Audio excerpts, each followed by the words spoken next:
പ്രാർത്ഥിക്കാം. ദൈവമായ കർത്താവേ, വിശുദ്ധ കുർബാനയ്ക്ക് ശേഷം അല്പസമയം കൂടെ നിന്റെ സന്നിധിയിൽ ഇരിക്കുവാനും നിന്റെ തിരുവചനങ്ങളെയും ചിന്തകളെയും കേൾപ്പാനും ഞങ്ങൾക്ക് അല്പസമയം തന്നതിനെ ഓർത്ത് നിന്നെ സ്തുതിക്കുന്നു. ഇതുപോലെയുള്ള സമയങ്ങൾ ഞങ്ങളുടെ ജീവിതത്തിൽ പ്രയോജനപ്പെടണമേ. ഞങ്ങളുടെ ഭവനങ്ങളെയും കുടുംബജീവിതങ്ങളെയും അനുഗ്രഹിക്കണമേ. പ്രത്യേകിച്ച് കുടുംബജീവിതങ്ങൾ ഒത്തിരി പ്രയാസങ്ങൾ കൂടെ കടന്നു പോകുന്നൊരു കാലഘട്ടത്തിലാണ് ഞങ്ങൾ ജീവിക്കുന്നത്. തലമുറയായി ഞങ്ങൾക്ക് ഏൽപ്പിച്ചു വന്നിട്ടുള്ള കാര്യങ്ങളൊക്കെ ഞങ്ങൾ കുറച്ചു നിൽക്കുവാനും ഞങ്ങളുടെ കുഞ്ഞുങ്ങളെ അതിൽ ഉറപ്പിക്കുവാനും ഇടയാക്കണമേ. മാതാപിതാക്കളെയും പ്രത്യേകിച്ച് ഇന്ന് പ്രാദേശികം കൊണ്ടാടുമ്പോൾ എല്ലാ പിതാക്കളെയും ഓർത്ത് പ്രാർത്ഥിക്കുന്നു. കുഞ്ഞുങ്ങൾക്ക് മാതൃകയുള്ള ജീവൻ നയിക്കാൻ മാതാപിതാക്കളെ നീ അനുഗ്രഹിക്കണമേ. അല്പസമയം കൂടെ തിരുസന്നിധിയിലിരിക്കുമ്പോൾ ഞങ്ങൾക്ക് നല്ല ചിന്തകളും ആലോചനകളും തന്ന ഞങ്ങളെ അനുഗ്രഹിക്കണമേ. ഞങ്ങളുടെ കൂട്ടായ്മ മഹത്വമേ. നിനക്കും നിന്റെ പിതാവിനും പരിശുദ്ധാത്മാവിനും സ്തുതിയും സ്തോത്രവും കരയേറ്റുവാനായിട്ട് തന്നെ. Impact of globalisation on family എന്നുള്ളതായിരുന്നു. ഞാനിപ്പോൾ ഇമ്പാക്ട് ഓഫ് ഗ്ലോബലൈസേഷൻ ഒന്നും അധികമായിട്ട് പറയാൻ പോകുന്നില്ല. അല്ലെങ്കിൽ നമ്മുടെ സൊസൈറ്റിക്ക് വന്നിട്ടുള്ള ഒരു ട്രാൻസിഷൻ നമ്മുടെ ഫാമിലീസിനെ എങ്ങനെ അഫക്റ്റ് ചെയ്യുന്നു എന്നുള്ളതാണ് ഞാൻ ഇവിടെ അല്പസമയം പറയാൻ വിചാരിക്കുന്നത്. How the transition, the societal transition influencing your family. നമ്മുടെ കുടുംബങ്ങൾക്കെല്ലാം ഈ മാറ്റങ്ങൾ വന്നത് ഒന്നും നമ്മൾ മനഃപൂർവ്വം ഉണ്ടാക്കിയതല്ല. അതുകൊണ്ട് നമുക്കൊന്ന് മനസ്സിലാക്കണം, ഈ സൊസൈറ്റിയുടെ ട്രാൻസിഷനും ഫാമിലിയുടെ മാറ്റവും തമ്മിലൊരു റിലേഷൻഷിപ്പാണ്. അപ്പോൾ ആ റിലേഷൻഷിപ്പ് ഒന്ന് മനസ്സിലാക്കാമെങ്കിൽ നമുക്ക് കുറച്ചുകൂടി അനലൈസ് ചെയ്യാൻ എളുപ്പമായിരിക്കും. അതായത് നമുക്കറിയാവുന്ന സൊസൈറ്റിയുടെ രൂപം വെച്ച് നോക്കുകയാണെങ്കിൽ അഗ്രേറിയൻ സൊസൈറ്റിയാണ് നമുക്കറിയാവുന്നത്. അതിന് മുമ്പും സൊസൈറ്റി പ്രിമിറ്റീവ് ടൈപ്പ് ഓഫ് സൊസൈറ്റിയൊക്കെ ആണ്. ബട്ട് നമ്മുടെ ഒരു ഹിസ്റ്ററിയിൽ ഒരു അഗ്രേറിയൻ സൊസൈറ്റിയാണ് വളരെ ഡോമിനൻ്റ് ആയിരുന്നത്. അഗ്രേറിയൻ സൊസൈറ്റിയിലെ ഫാമിലി സിസ്റ്റമാണ് ഈ ജോയിന്റ് ഫാമിലി എന്ന് പറഞ്ഞാൽ. അത് because of the situation they could stay together.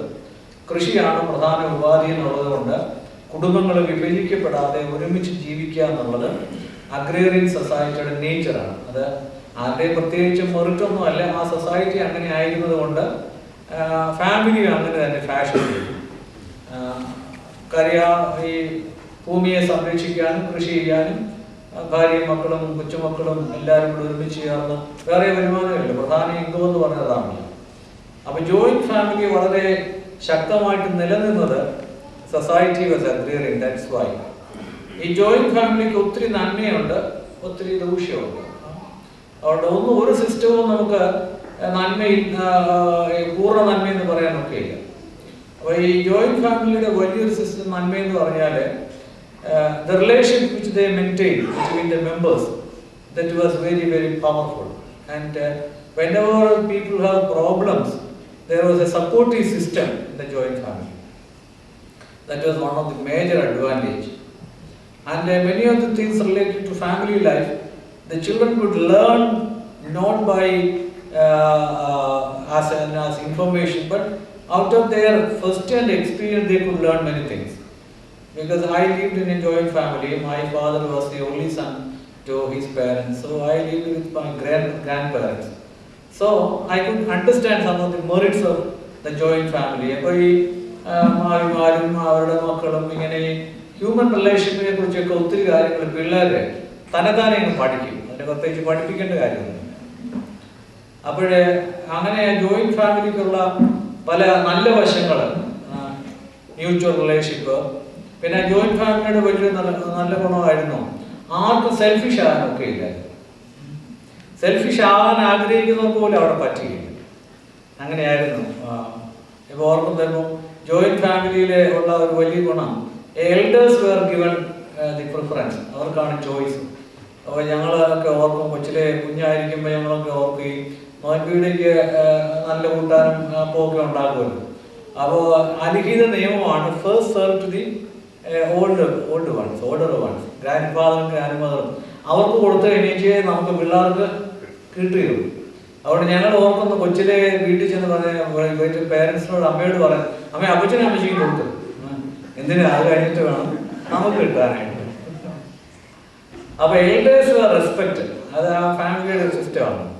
ഇപ്പോഴേ തിരിച്ചാ എൽഡേഴ്സ് പാൻ പറയാം കാലം കഴിഞ്ഞ് പിള്ളേരിൽ വളരുന്ന അവർക്ക് കൊടുക്കുക എന്നുള്ളതാണ് ഇപ്പോഴത്തെ കാണുന്നത്.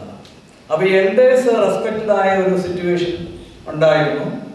അപ്പോൾ അങ്ങനെയുള്ള നല്ല വശം പ്രതിസന്ധികളിൽ ഏറ്റവും വലുത് പ്രതിസന്ധികളിൽ സപ്പോർട്ട് ചെയ്യാനായിട്ട് ആളുണ്ടായിരുന്നതാണ്. അതൊരു വലിയ ഗുണമായിരുന്നു. ഈവൻ ഫിനാൻഷ്യൽ ഓൾസോ എൻ്റെ ഗ്രാൻഡ് പേരൻസ് പറഞ്ഞു കേട്ടിട്ടുണ്ട്. അവരുടെ വലിയ ഫാമിലിയിൽ അവരുടെ മക്കളെ കെട്ടിച്ചപ്പോഴേ from the joint treasury only they gave that time dowry was there from the very beginning. But ഓരോ പിള്ളേർക്കും കൊടുത്തത് കോമൺ വെൽത്തിൽ നിന്നാണ് അവർ കൊടുത്തത്, അല്ലാതെ ഓരോ ആളിൻ്റെ ഷെയർ ചെയ്യുന്നതല്ല. അപ്പോൾ my grand parents they were 4 brothers and their property divided, it remained undivided, and when the daughters get to marry, what they have done is that from the common property they gave. This is something which we cannot imagine nowadays. So that type of mutual help was there. അതുകൊണ്ട് വ്യക്തികൾക്ക് ഒത്തിരി വലിയ പ്രയാസങ്ങൾ ഉണ്ടായിരുന്നില്ല എന്നുള്ളത് അന്നത്തെ ഒരു ഗുണമാണ്. അതിൻ്റെ ഒരു വലിയ ദോഷം എന്താണെന്ന് ചോദിച്ചു കഴിഞ്ഞാൽ സ്ത്രീകളുടെ സ്ഥാനം വളരെ പുറകിലായിരുന്നു. പക്ഷെ സ്ത്രീകളുടെ സ്ഥാനം ഉണ്ടാകുമായിരുന്നു, വല്യമ്മയാണ്. ഡോട്ടറിലോ ആയിട്ട് വരുമ്പോഴേ അവരുടെ വളരെ ബുദ്ധിമുട്ടുണ്ടാകുന്ന പ്ലേസാണ്. പക്ഷെ അമ്മച്ചിയായി കഴിഞ്ഞാൽ ദൈവ റെസ്പെക്ട്. അപ്പൊ അതുകൊണ്ട് ഈ ജോയിന്റ് ഫാമിലീസ് മുഴുവൻ സ്ത്രീകളെ അങ്ങ് അവഗണിച്ചു എന്ന് പറയാൻ ഒക്കെയില്ല. പക്ഷെ ഭാര്യ എന്നുള്ള ഒരു പൊസിഷനിൽ വരുമ്പോഴേ സ്ത്രീകൾ അവിടെ അവഗണിക്കപ്പെടുകയായിരുന്നു. ഭർത്താവിനാലും അവഗണിക്കപ്പെടുമായിരുന്നു, കുടുംബത്തിലും അവഗണിക്കപ്പെടുമായിരുന്നു. അതുകൊണ്ട് ആ ജോയിന്റ് ഫാമിലിയുടെ ഏറ്റവും വലിയൊരു ദൂഷ്യമായിരുന്നു. ഹസ്ബൻഡ് ആൻഡ് വൈഫ് റിലേഷനിലുള്ള പ്രൈവസി. ഭാര്യ ഭർത്താവ് തമ്മിൽ അങ്ങനെ വലിയ ബന്ധമേ അന്ന് ഇല്ല, അല്ലേ? ഭാര്യ ഭർത്താവ് തമ്മിൽ ഒരു കുടക്കകത്ത് പോകുന്ന പാടുന്നുണ്ട്. പണ്ടൊക്കെ ഞങ്ങൾ ഒരു കുട കീഴിൽ പള്ളിയിൽ പോകാറുള്ളൂ. പക്ഷെ വലിയ നമ്മുടെ അപ്പന്മാർ ആരാ പോകുന്നത്? കൊള്ളാം, അല്ലേ? അതെ, ഒരു വ്യത്യാസത്തിലാണ് പോകുന്നത്. പക്ഷെ അങ്ങനെ ഒരു ഗ്യാപ്പ് ഉണ്ടായത്. ഈ സ്ത്രീകളെ വളരെ അവഗണിക്കപ്പെട്ടിരുന്നു. പിന്നെ എന്നാലും അതിശയമാണ്, ഓരോ വർഷവും ഓരോ കൊച്ചുങ്ങൾ ഉണ്ടാകുമായിരുന്നു. എന്തോ പ്രൈവസി വളരെ കുറവായിരുന്നെങ്കിൽ ഓരോ വർഷവും ഓരോ കൊച്ചിനെ ദൈവം കൊടുക്കുന്നതാണ്. അതുകൊണ്ട് ദൈവം കൊടുക്കുന്ന അപ്പോ ഈ സ്ത്രീകളുടെ സ്ഥാനം അവഗണിക്കപ്പെട്ടിരുന്നു. അതുപോലെ തന്നെ പിള്ളേരുടെ കഴിവും പരിപൂർണമായിട്ട് വികസിക്കാനുള്ള സൗകര്യം ഇല്ലായിരുന്നു കേട്ടോ.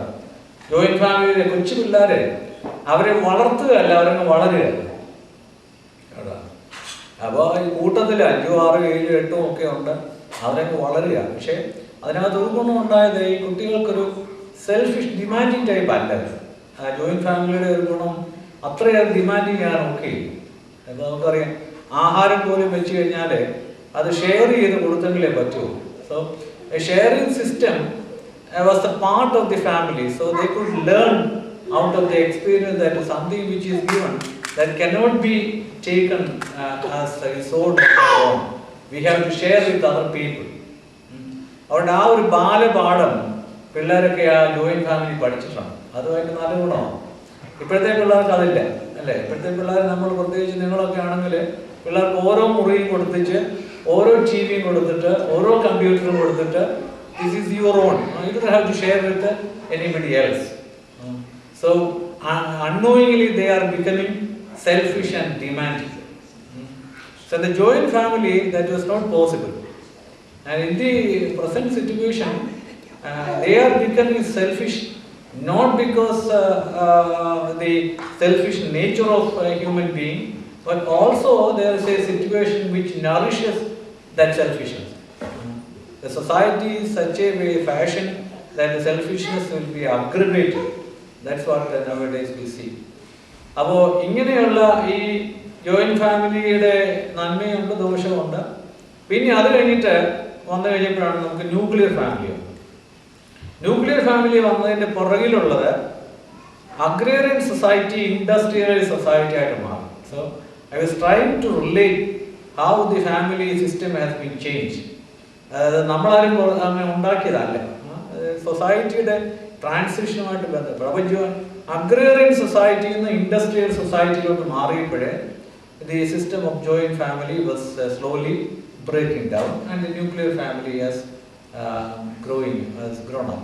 അതിൻ്റെ കാര്യം ഈ കൃഷി ഒരു ആദായ മാർഗം അല്ലാതായി. അപ്പോൾ ഇൻഡസ്ട്രിയാണ് വളരെയധികം താല്പര്യമായിട്ട് വന്നത്. അപ്പോൾ നമ്മുടെ ഒരു 40-50കളിലൊക്കെ നമ്മുടെ മനുഷ്യർ കേരളത്തിന് പുറത്തോട്ട് യാത്രയായി തുടങ്ങി. കൃഷി എന്ന് പറയുന്ന വിട്ടേച്ച് പോയി നമുക്ക് ജോലി സമ്പാദിക്കാം. അത് ഇൻഡസ്ട്രിയൽ ഏരിയയിലോട്ടാണ് പോയി തുടങ്ങിയത്. വിശാഖപട്ടണവും റൂർക്കേലയും ബിലായും ബോംബെയും കൽക്കട്ടയും so many places our people went, and from there outside Kerala and America, all the places people went out in search of better facilities, better job and everything, and then slowly the joint family system was breaking down because industrial system ആണ് കുറച്ചുകൂടെ മനുഷ്യർക്ക് ആകർഷണീയമായത്. അപ്പോൾ industrial സിസ്റ്റത്തിലേക്ക് വന്നു കഴിഞ്ഞപ്പോഴേക്കും അവിടേക്ക് പോകാനായിട്ട് പേരൻസിനെ കൊണ്ടുപോകാനുണ്ടോ? അടുത്ത് പോയി ജോലി കല്യാണം കഴിച്ച് കഴിഞ്ഞിട്ട് പിന്നെ ഭാര്യയെ കൊണ്ടുപോകുന്നു, അപ്പനെ അമ്മയെ കൊണ്ടുപോകുന്നു. നാച്ചുറലി ഭാര്യയെ കൊണ്ടുപോകും. അപ്പോൾ നമുക്ക് പറ്റിയ ഈ ജോയിന്റ് ഫാമിലിയുടെ ഒരു തകർച്ചയെന്ന് പറയുന്നത് നമ്മൾ ആരും അങ്ങനെ പ്രത്യേകിച്ച് തകർത്തതല്ല. when the society change we also change. അറിയാതെ തന്നെ നമ്മൾ അങ്ങ് മാറിപ്പോയി. അപ്പോൾ ഈ ന്യൂക്ലിയർ ഫാമിലി വന്നു കഴിഞ്ഞപ്പോഴേ ന്യൂക്ലിയർ ഫാമിലിക്ക് അതിൻ്റെതായ അഡ്വാൻറ്റേജസ് ഉണ്ട്, അതിൻ്റെതായ ഡിസഡ്വാൻറ്റേജസ് ഉണ്ട്. അഡ്വാൻറ്റേജസ് ഉണ്ടായത് husband and wife relation, the intimacy between the husband and wife become strong, അല്ലേ? ഭാര്യയും ഭർത്താവ് എന്ന് പറഞ്ഞു കഴിഞ്ഞാൽ ഭയങ്കര ശക്തമായ ഒരു ബന്ധവും കൂട്ടവും ഒക്കെ ഉണ്ടായി. അവരൊരുമിച്ച് പോകുന്നു, ഒരുമിച്ച് പ്രവർത്തിക്കുന്നു, ഒത്തിരി കാര്യങ്ങൾ. സ്ത്രീകളുടെ പൊസിഷൻ കുറച്ചുകൂടെ മെച്ചപ്പെട്ടു. കുട്ടികൾക്ക് ഇൻഡിവിജ്വൽ അറ്റൻഷൻ കുറച്ചുകൂടെ കൊടുക്കാനായിട്ട് സാധിക്കുന്നു. These are some of the advantages of the nuclear family system. And disadvantage എന്താണെന്ന് ചോദിച്ചു കഴിഞ്ഞാൽ വൈഡർ ഫാമിലിയുമായിട്ടുള്ള ബന്ധം കുറയുന്നു. അതുകൊണ്ട് എൽഡേഴ്സ് നമുക്കിപ്പോഴേ മാതാപിതാക്കളെ നോക്കിക്കൊണ്ടിരിക്കാനായിട്ട് ഒക്കെയില്ല. അപ്പോൾ അവരെ വേലക്കാരെ ഏൽപ്പിക്കുക, കുറച്ച് കഴിയുമ്പോൾ അവരെ വൃദ്ധമന്ദിരത്തിൽ വിടുക, വേറെ വഴികളില്ലാതെ വരുന്നു. അപ്പോൾ അതതിൻ്റെ ദൂഷ്യവശമാണ്.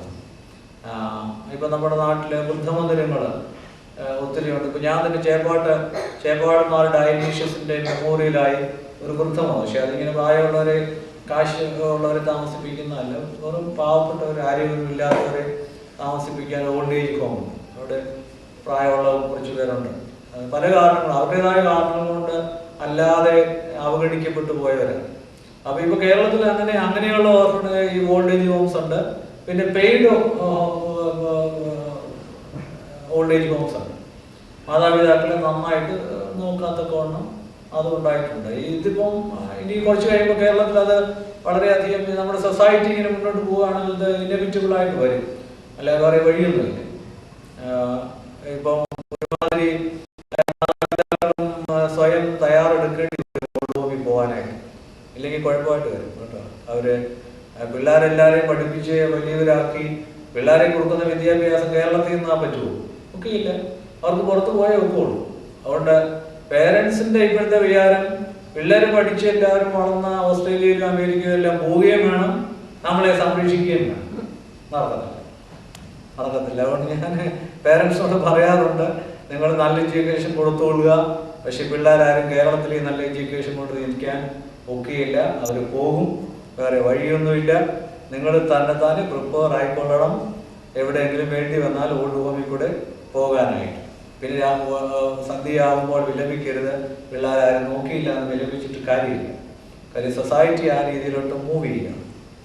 അതുകൊണ്ട് ഞാൻ ഓർക്കുന്നു, ഒരു വലിയപ്പം പുതുപ്പള്ളിക്കാർ വല്ലതുകൊണ്ട് ക്ഷമിക്കുക, ഒരു വീട്ടിൽ ചെന്നപ്പോഴേ പുതുപ്പള്ളി ഒരു വലിയപ്പം പറഞ്ഞ 4 മക്കളുണ്ട്, 4 പേരും മിടുക്കര, 2 എഞ്ചിനീയേഴ്സും ഒരു ഡോക്ടറും ഒരു പ്രൊഫസറും. അപ്പോൾ അയൽവാസികളെല്ലാം ഈ വലിയപ്പനോട് വലിയ അസൂയ. ആൾക്കാർ പറയും ഒരു പെണ്ണ് പോലും ഇല്ലല്ലോ എന്നായിരുന്നു. നമ്മുടെ നാട്ടിൽ വന്നില്ല, 4 ആൺപിള്ളേരില്ല. 4 ആൺപിള്ളേർ 4 പേരും ഭയങ്കര മിടുക്കര്. 4 പേര്, 2 പേര് ഗൾഫിലും, ഒരാൾ ഇംഗ്ലണ്ടിലും, ഒരാൾ ന്യൂസിലൻഡിലും, അങ്ങനെ 4 പേരും 4 ഇടത്ത്. അപ്പോഴേ ആ മനുഷ്യനെ കുറച്ച് വർത്താനം കൊണ്ട് പറയുക, സെൽഫിഷ്നെസ് ആയിരിക്കാം അച്ഛാ, എങ്കിലും എനിക്ക് പറയാതിരിക്കാൻ വയ്യ. ഇപ്പൊ ഞാൻ ആഗ്രഹിക്കുക അതിനകത്ത് ഒരു കൊച്ചു മണ്ടനായിരുന്നു. അച്ഛൻ 4 പേരും മിടുക്കരായി. എല്ലാവർക്കും എന്നോട് അസൂയ. ഞാനിപ്പോൾ ഇരുന്ന് ആലോചിക്കുന്നത് ഒരുത്തനെങ്കിലും മണ്ടനായിരുന്നില്ല, അവനെങ്കിലും നമ്മുടെ കൂടെ കണ്ടില്ല. ചിന്തിച്ചു പോയി ചിലപ്പോൾ അറിയണമൊക്കെയില്ല.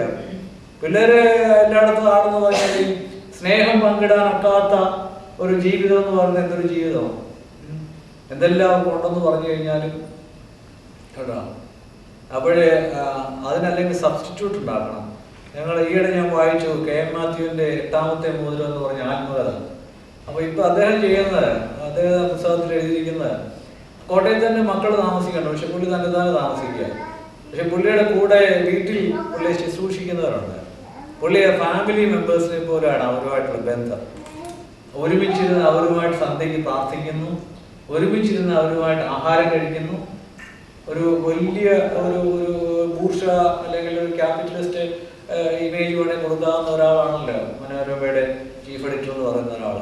പക്ഷെ അദ്ദേഹം പറയുകയാണ്, വൈഫിൻ്റെ മരണശേഷം എൻ്റെ ലൈഫിന് ഞാൻ കുറച്ച് മാറ്റങ്ങൾ വരുത്തിയ ഒന്നാണ്. ഐ ബിക്കം വൺ എന്നുണ്ട്. വീട്ടിൽ ജോലിക്കാരുടെ കൂട്ടത്തിൽ ഞാൻ അതിൽ ഒരാളെ പോലെയായി. അവരുടെ സ്വകാര്യ ദുഃഖങ്ങൾ പങ്കിടുക, അവരോടൊപ്പം ഒരുമിച്ചിരുന്ന് വർത്തമാനം പറയുക, ഒരുമിച്ചിരുന്ന് അവരോടൊപ്പം ഇരുന്ന് പ്രാർത്ഥിക്കുക, ഒരുമിച്ച് ആഹാരം കഴിക്കുക. That's the way I enjoy my life. പക്ഷെ അങ്ങനെ ചേഞ്ച് ചെയ്യാൻ എല്ലാവർക്കും പറ്റിയിരിക്കുകയില്ല. അത് നല്ല ഇതാണ് തോന്നി. പ്രായമുള്ള മനുഷ്യർ ചുറ്റുപാടുമുള്ളവരെ അതുപോലെ ഉൾക്കൊണ്ടുകൊണ്ട് പോകാമെങ്കിൽ ചിലപ്പോൾ സാധിക്കുമായിരിക്കാം. പക്ഷെ anyway this going to a problem. പിള്ളേരൊക്കെ ഒന്ന് വളർന്ന മിടുക്കരായി കഴിയുമ്പോൾ അവർക്ക് ഏതായാലും നാട്ടിൽ നിൽക്കാനായിട്ട് ഒക്കെയില്ല. അപ്പോൾ ഈ ന്യൂക്ലിയർ ഫാമിലിയെ കുറിച്ചാണ് പറയുന്നത്. ന്യൂക്ലിയർ ഫാമിലി വന്നു കഴിഞ്ഞപ്പോഴേ ഇതുപോലെയുള്ള മാറ്റങ്ങൾ ഉണ്ടായി. അപ്പോൾ അതിൻ്റെ ഒരു വശം ഹസ്ബൻഡ് ആൻഡ് വൈഫ് റിലേഷൻഷിപ്പ് മെച്ചമായെങ്കിലും മറ്റു റിലേഷൻഷിപ്പൊക്കെ ഇല്ലാതെയാകുന്നു. പിന്നെയുള്ള അതിൻ്റെ ഏറ്റവും വലിയ ദോഷം എന്ന് പറഞ്ഞു കഴിഞ്ഞാൽ ഹസ്ബൻഡ് ആൻഡ് വൈഫ് റിലേഷൻഷിപ്പിൽ ഇൻറ്റിമസി ഉള്ളതോടൊപ്പം തന്നെ എന്തെങ്കിലും ഒരു പ്രോബ്ലം ഉണ്ടെങ്കിൽ ചാനലൈസ് ചെയ്യാൻ അവർക്ക് വഴിയൊന്നുമില്ല. അതുകൊണ്ട് വല്ലതും ഉണ്ടെങ്കിൽ ഭർത്താവ് ഭാര്യയുടെ ഉണ്ടെങ്കിൽ ഭാര്യ ഭർത്താവിൻ്റെ ഉണ്ടെങ്കിൽ ഇവർ no other way.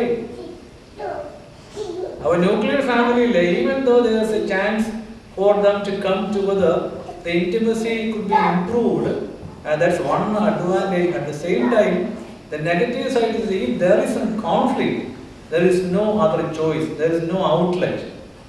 So the struggle between the husband and wife, the possibility of that struggle is also great in the nuclear family. നേരെ പറഞ്ഞ് ജോയിന്റ് ഫാമിലിയിൽ ദേഷ്യം ഉണ്ടെങ്കിൽ ആരോടെങ്കിലും ഒക്കെ തീർത്ത് അതങ്ങനെയൊക്കെ വീട്ടിൽ ആരോടെങ്കിലും ഒക്കെ അത് ചാനലൈസ് ചെയ്ത് അത് കുറച്ചൊന്നോ രക്ഷപ്പെടാമായിരുന്നു. പക്ഷെ ഇതിപ്പോൾ യാതൊരു രക്ഷയില്ല. ഭാര്യയും ഭർത്താവും മാത്രമേ ഉള്ളൂ. പിന്നെ അല്ലെങ്കിൽ പിള്ളേർ പാവം ചിലപ്പോൾ വിക്ടിംസ് ആകുന്ന ചിലപ്പോൾ പിള്ളേരായിരിക്കും. അതുകൊണ്ട് എന്തെങ്കിലും കുഴപ്പങ്ങളുണ്ടെന്നുണ്ടെങ്കിൽ the 2 or 3 family members and they have to suffer. So that's one of the disadvantage. And the system, the supporting system is also very weak. The wider joint family system ഇവിടെ കിട്ടുകയില്ല. ഇനിയും പറയുന്നത്, ഇനി globalised വേൾഡിൽ വരാൻ പോകുന്നത്, ഇനിയും അത് ഞാൻ അവിടെ ഉപയോഗിച്ചില്ല ആ വാക്ക്, ഇവിടെ അത് ഉപയോഗിക്കുകയാണ്. ഇനിയും വരാൻ പോകുന്ന സിസ്റ്റം സൈബർ ഫാമിലിയാണ്. സൈബർ സിസ്റ്റം ആണല്ലോ അല്ലേ, സൈബർ സിസ്റ്റമാണ്. അത് സൈബർ ഫാമിലിയാണ് വരാൻ. സൈബർ ഫാമിലി എന്ന് പറഞ്ഞു കഴിഞ്ഞാൽ എന്താണെന്നുള്ളത് വളരെ വേഗത്തിൽ ഇതിനകത്ത് റിലേഷൻഷിപ്പിന്റെ വെച്ചുകൊണ്ട് നമുക്ക് വേഗത്തിൽ പറയാം.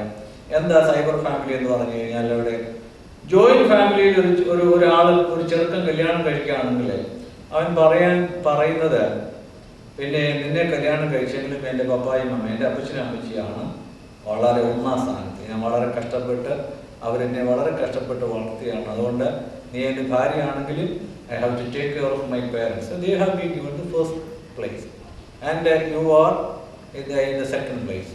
That's the way the relationship is calculated in the joint family. Nuclear family വരുമ്പോഴേ പേരൻസിനോട് പറയും, പിന്നെ ഞാൻ കല്യാണം കഴിച്ചു, പിന്നെ അടങ്ങി ഒതുങ്ങിയൊക്കെ കേട്ടോ, നിങ്ങൾക്ക് വേണ്ട സൗകര്യമൊക്കെ ഉള്ളവരാണെങ്കിൽ പറയും, നിങ്ങൾക്ക് വേണ്ടതൊക്കെ ഉണ്ട്, my wife and myself we will take care of you, whatever you need you convey, we will give you everything, only thing do not make any problems, okay. അടങ്ങി ഒതുങ്ങി കഴിഞ്ഞു പോകണം. അപ്പോൾ ഇതിൻ്റെ മാറി പേരൻസ് ആയിരുന്നു ജോയിന്റ് ഫാമിലിയിൽ ഒന്നാം സ്ഥാനം. ന്യൂക്ലിയർ ഫാമിലി വന്നപ്പോൾ വൈഫ് ഒന്നാം സ്ഥാനം, പേരൻസ് രണ്ടാം സ്ഥാനത്തേക്ക് മാറി. സൈബർ ഫാമിലിയിലോട്ട് വരുമ്പോഴോ പറയാൻ പോകുന്നത്, നിന്നെ കല്യാണം കഴിച്ചു എന്ന് വിചാരിച്ചുകൊണ്ട് എപ്പോഴും നിന്റെ അടുത്ത് ഇരിക്കാൻ, നിന്റെ കാര്യം നോക്കാനും എന്നെ കൊണ്ട് പറ്റുകയില്ല. അതുപോലെ തന്നെ വൈഫും പറയും കേട്ടോ, I have got my own job, I have got my own business, and do not think that I will be always with you and whatever you want, I can't do it, okay? ചിലപ്പോൾ condition വെക്കും, എത്ര ദിവസം കാണാൻ ഒക്കുമെന്ന് കേട്ടോ, എത്ര സമയം നിങ്ങൾക്ക് വേണ്ടി തരാൻ ഒക്കുമെന്ന് പരസ്പരം കണ്ടീഷൻ. അതാണ് സൈബർ സിസ്റ്റത്തിൽ ഇനിയും വരാൻ പോകുന്നത്. ഓക്യുപ്പേഷനും കരിയറും ഒക്കെ വളരെയധികം പ്രധാനപ്പെട്ടതായിട്ട് മാറും. അപ്പം ഞാൻ നോക്കുന്നു, ഞാൻ സിംഗപ്പൂരിൽ ചെന്നപ്പോഴാണ് തോന്നുന്നു, സിംഗപ്പൂരിൽ ചെന്നപ്പോഴേ ഒരു കൊച്ച് ഒരു 32 വയസ്സായി. ഇവിടെ ഇപ്പോൾ അമേരിക്കയിൽ 32 വയസ്സ് കല്യാണം കഴിക്കാത്ത ഒത്തിരി പിള്ളേരുണ്ട് ഇവിടെ എവിടെയെങ്കിലും. അപ്പോൾ ഈ പേരൻസ് വലിയധികം വറീഡായി, കൊച്ചിന് കല്യാണം ഒന്നും പറ്റുന്നില്ല. അപ്പോൾ ഈ പേരൻസിന് വിചാരമുണ്ട്, അവിടുത്തെ പിള്ളേരൊക്കെ ആരെങ്കിലും ഒക്കെ പിള്ളേർക്ക് അഫെയർ ഒക്കെ ഉണ്ടായിരിക്കും വെച്ചുകൊണ്ട് എൻ്റെ അടുത്ത് കൗൺസിലിങ്ങിന് വന്നു. ഞാൻ ആ കൊച്ചുമായിട്ട് സംസാരിച്ചു, ചോദിച്ചു വളരെ ഓപ്പണാണ്. അവൾ പറഞ്ഞ്, അച്ഛാ ഈ പേരൻസിൻ്റെ പേടി, എനിക്ക് യാതൊരു അഫെയറും ഇല്ല. പിന്നെ എന്താന്ന് ചോദിച്ചു കഴിഞ്ഞാൽ, I have got a decent job. I am an executive in one of the reputed firm and I am getting good salary. Whenever I go to the office, sometimes then only they will say that you have to go to America or some other Gulf countries. It's a part of my job and I fly over there and I enjoy myself. I am very happy with my job. Actually, do you think that if I am marrying a Syrian Christian, do I have that freedom? കൊച്ചു ചോദിച്ചോളൂ, ശരിയല്ലേ? ഓഫീസിൽ ചെന്നേച്ച് വിളിച്ചു പറയുക ഭർത്താവ്, അതൊക്കെ ഇന്ന് ഞാൻ ഓസ്ട്രേലിയയിലേക്ക് പോവാം, ഇന്ന് ഞാൻ വരുന്നില്ല. നമ്മുടെ ആളുകൾ പറയുന്നത്, നല്ല ഓസ്ട്രേലിയ, നിന്റെ ഓസ്ട്രേലിയ ഒന്നും വേണ്ട, നീ പോര്, അത് കഴിഞ്ഞ ജോലി വന്നു. അപ്പൊ ഇതാണ് this is going to happen.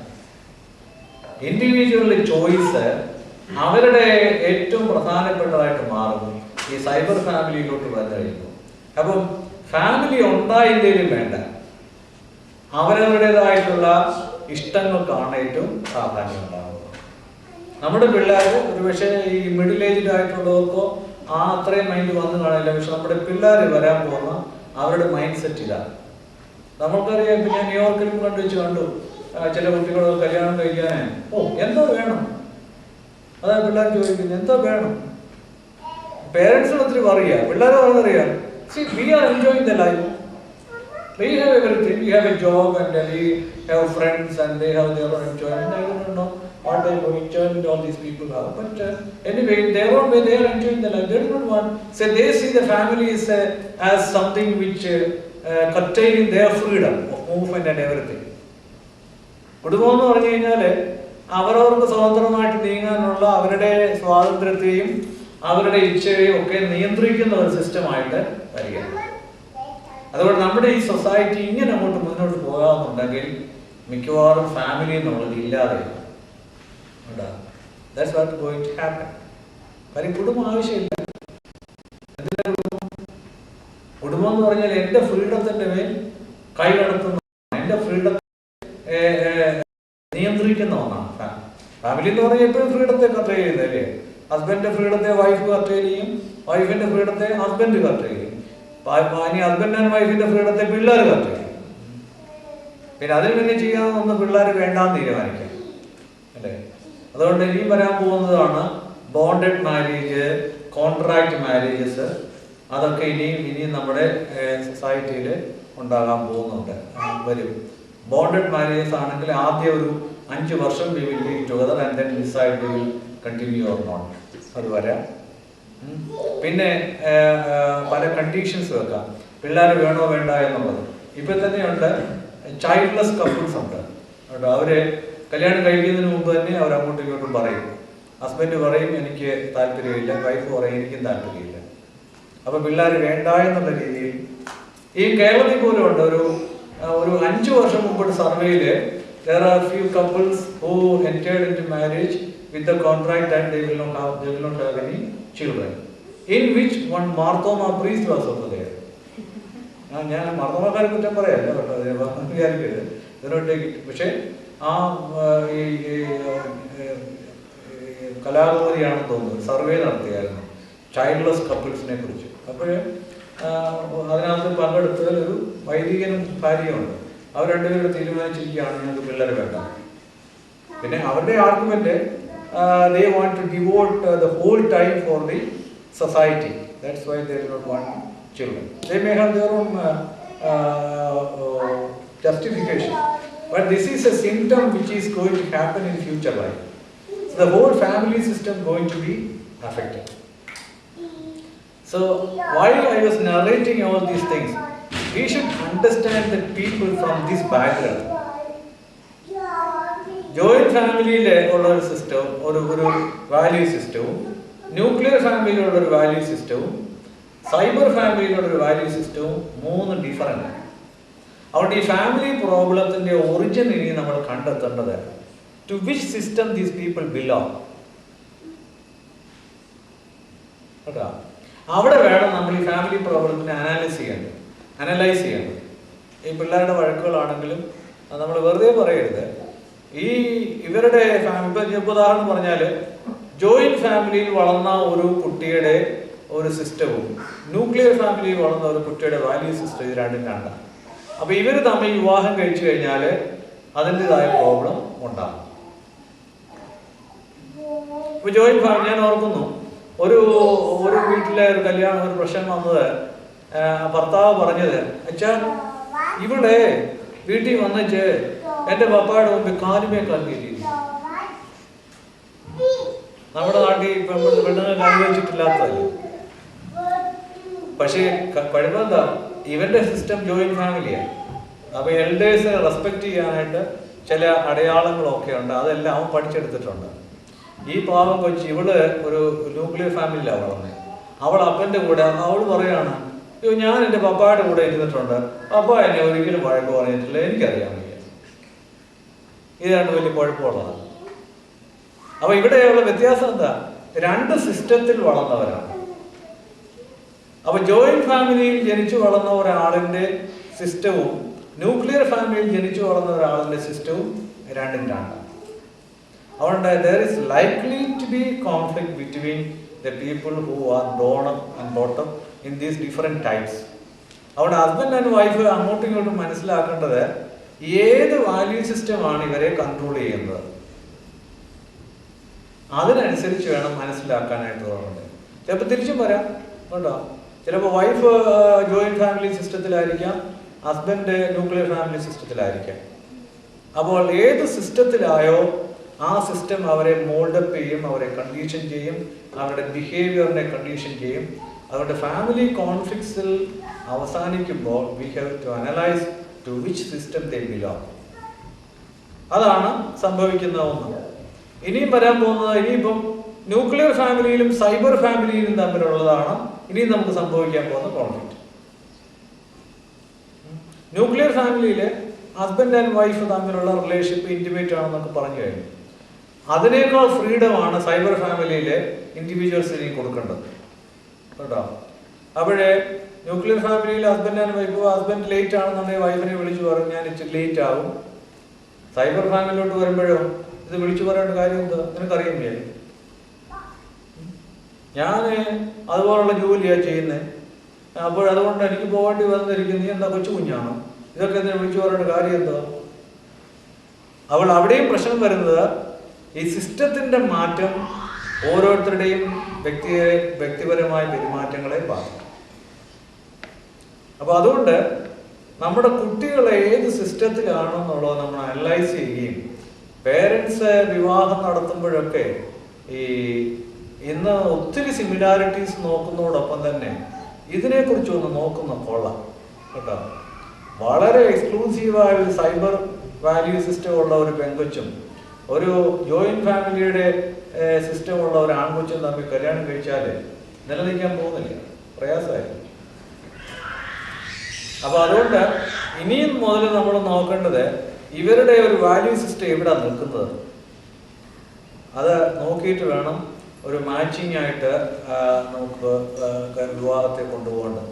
ഇല്ലെന്നുണ്ടെന്നുണ്ടെങ്കിൽ വളരെ പ്രയാസമായിട്ട് വരും. അതുകൊണ്ട് ഒരു ജനറൽ ഇൻട്രഡക്ഷൻ ഞാൻ പറയാൻ ആഗ്രഹിച്ച ഇതാണ് ഈ joint family, nuclear family and cyber family. And the relationship which maintain in all these systems are different. So the people coming from all these systems, it's well and good in each system, but the people who are joining from two systems, there will be problems. That's what we have to analyze, we have to understand. അതുകൊണ്ട് നമ്മുടെ മാറ്റത്തെക്കുറിച്ച് സൊസൈറ്റിയും ഇപ്പോഴത്തെ family സിസ്റ്റവും തമ്മിലൊരു ബന്ധമുണ്ടെന്നുള്ളത് നമ്മൾ അറിഞ്ഞിരിക്കുക എന്നുള്ളത് വളരെയധികം പ്രധാനപ്പെട്ട ഒരു കാര്യമാണ്. അപ്പോൾ ഈ നമ്മുടെ പിള്ളേരോടൊക്കെ തന്നെ ചോദിക്കണം, സൈബർ സിസ്റ്റത്തിൽ വരുന്ന പിള്ളേർക്കാണെങ്കിൽ ഈ പറഞ്ഞ കോൺട്രാക്ട് മാരേജും ബോണ്ട് മാരേജും ഒക്കെ ആയിരിക്കും അവിടെ മനസ്സിലിരിക്കുന്നത്. ഇഷ്ടമുള്ളിടത്തോളം കാലം ഒരുമിച്ച് ജീവിക്കുക, അത് കഴിയുമ്പോൾ വിട്ടേച്ച് പോവുക. അതാണ് സൈബർ സിസ്റ്റത്തിൻ്റെ ഒരു വാല്യൂ സിസ്റ്റം. അതുകൊണ്ട് കുട്ടികളുമായിട്ടൊക്കെ സംസാരിക്കും, what do you think about marriage? See, marriage can be seen, family can be seen in many perspectives. ഈ കുട്ടികൾ എങ്ങനെ കാണുന്നു എന്നുള്ളത് നമ്മൾ മനസ്സിലാക്കണം. ചിലപ്പോൾ കാണാവുന്ന ഒരു ബയോളജിക്കൽ സിസ്റ്റത്തിൽ കാണാം. അതായത് പ്രായമാവുമ്പോൾ എല്ലാവർക്കും ആണും പെണ്ണും ഇണചേരണം, കുഞ്ഞുങ്ങളുണ്ടാവും. It's a biological formula, biological perspective. And then psychological perspective is there. Psychological means we need a companionship from the other sex. So that companionship is very important. This is psychological. And then economic perspective is there. Family can be seen as economic perspective. Marx and Engels ഒക്കെ പറഞ്ഞിരിക്കുന്നത് ഇത് economic perspective ആണ്. Husband and wife, അദ്ദേഹം പറഞ്ഞിട്ടുള്ള അറിയാമല്ലോ, എല്ലാവരും നമ്മൾ economical beings എന്നാണ് അദ്ദേഹം പറയുന്നത് മനുഷ്യരെ കുറിച്ച്. എല്ലാവർക്കും സാമ്പത്തികമാണ് വളരെ പ്രധാനം. അതുകൊണ്ട് അവർ നോക്കുന്നത്, ഹസ്ബൻഡ് നോക്കുന്ന ഈ വൈഫിനെ കിട്ടിയാൽ എൻ്റെ സാമ്പത്തിക വളർച്ച ഉണ്ടാകുമെന്നുള്ള, വൈഫ് നോക്കുന്നത് ഈ ഹസ്ബൻഡിനെ കിട്ടിയാൽ എനിക്ക് സാമ്പത്തിക വളർച്ച ഉണ്ടാകുമെന്നുള്ള. So the people can see family as in the economic perspective. Sociologists will say that family is the smallest unit of society. So they are seeing family from a sociological perspective. But for us, we have to teach our children. Of course, all these elements are very important. The biological, the psychological, the economical, the sociological. But the spiritual perspective of family, that has to be given to our children. Society may be changing, but at the same time, we should have some unchanging formulas or unchanging principles that has to be the foundation stone. And there we believe that this is something divinely instituted.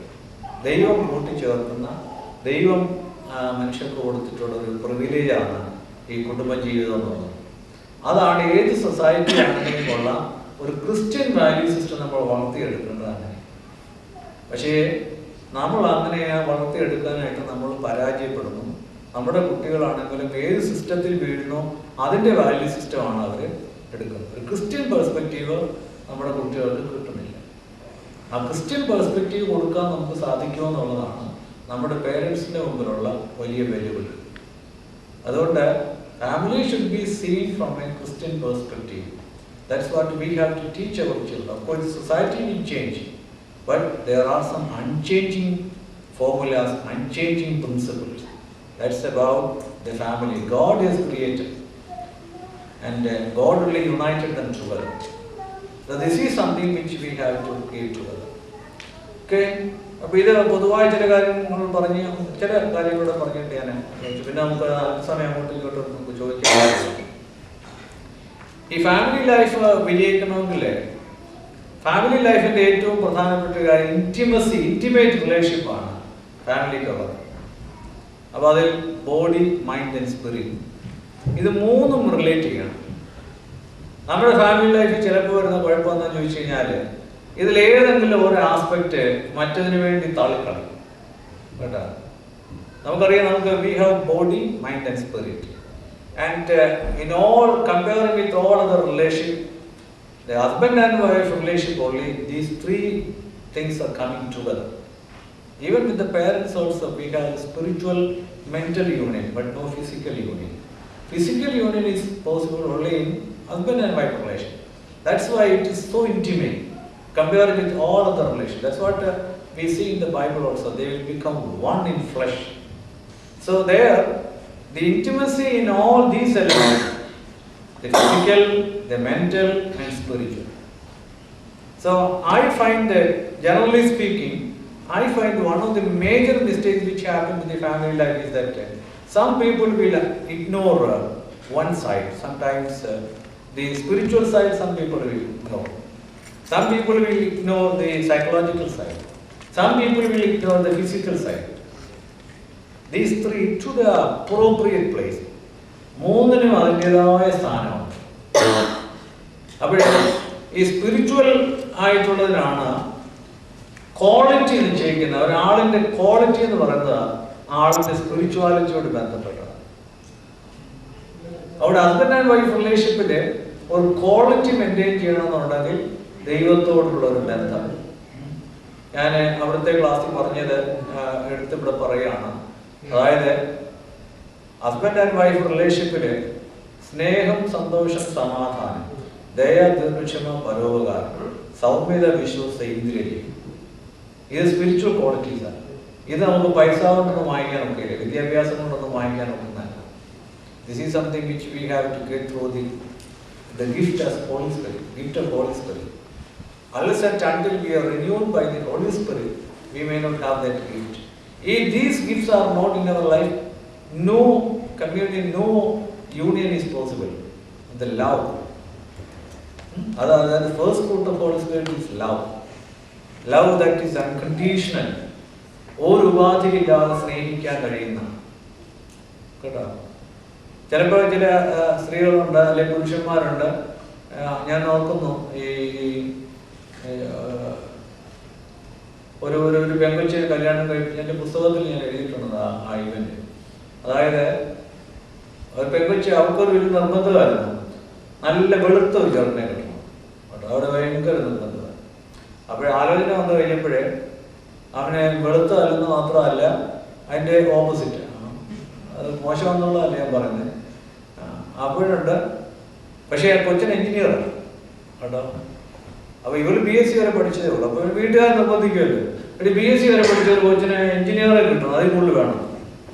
അപ്പോൾ ഈ കൊച്ചങ്ങ് സമ്മതിച്ചു കഴിഞ്ഞപ്പോൾ ഇവരുടെ മനസ്സിൽ ഇങ്ങനെ നിൽക്കുക. അപ്പോൾ കല്യാണത്തിനൊക്കെ വന്ന് നിന്നപ്പോഴൊക്കെ ഉണ്ട് അവൾക്ക് ആ പാടെ അവൾ നല്ല വെളുത്ത നിറമൊക്കെ സ്വർണ്ണമൊക്കെ ഇട്ട് കഴിയുമ്പോഴതിൻ്റെതായ ഈ പുള്ളിപ്പാനും കൂട്ടിൻ്റെ യോഗ ഇട്ടിട്ടുണ്ടെങ്കിലും അപ്പോഴേ ബാക്കി എൻ്റെ കയ്യിൽ നിന്ന് ഈ പെങ്കച്ചിനുണ്ടായ ഒരു ഫീലിങ്സാണ് കേട്ടോ. അവളല്ലേ മമ്മൂട്ടിയോ ദിലീപോ കുഞ്ചാക്കോ ബോബനോ ഇതുപോലുള്ള ഒന്നിനെയാണ് പ്രതീക്ഷിച്ചുള്ളത്. ഈ പുള്ളിക്കാരൻ ഇവിടെ പാനുകൂട്ടായൊക്കെ ഇട്ടിട്ടുണ്ട്. അപ്പോൾ അവിടെ തിരിഞ്ഞ് നോക്കുമ്പോഴേ അവിടെ മനസ്സിൽ തോന്നുക ഇവിടെ മമ്മൂട്ടിയെ പ്രതീക്ഷിച്ചിടത്ത് അവിടെ നോക്കിയപ്പോൾ നമ്മുടെ ഇന്ദ്രൻസിന്റെ കൂടെ